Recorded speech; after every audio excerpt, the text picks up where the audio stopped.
Welcome to Let Me Fix This. Enjoy the video. In this video, I will explain how to study organic chemistry in sequence. Organic chemistry can seem daunting, but a solid foundation makes all the difference. Begin by mastering general chemistry concepts like atomic structure, bonding, and molecular geometry. These are the building blocks.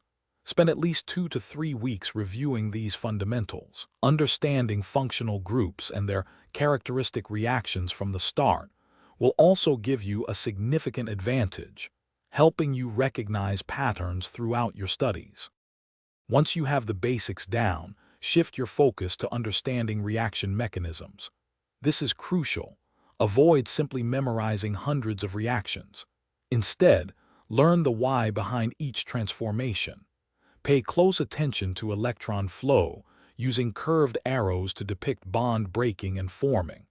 Practice identifying electrophiles and nucleophiles, as this understanding is key to predicting reaction outcomes. Dedicate at least 1 hour daily to mechanism practice for optimal retention.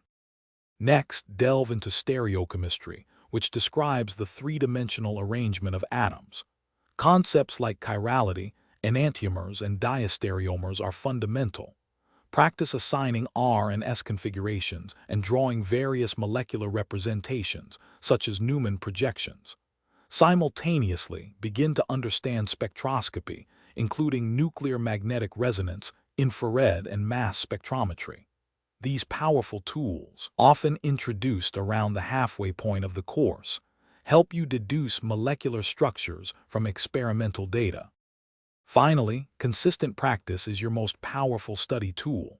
Work through as many problems as possible from your textbook, online resources, and past exams. Don't just solve them. Review your incorrect answers thoroughly to pinpoint conceptual gaps. Consider forming a study group with 2 or 3 peers to discuss challenging problems and explain concepts to each other. Regular review, perhaps for 15 to 20 minutes daily, will reinforce your understanding and prevent information overload.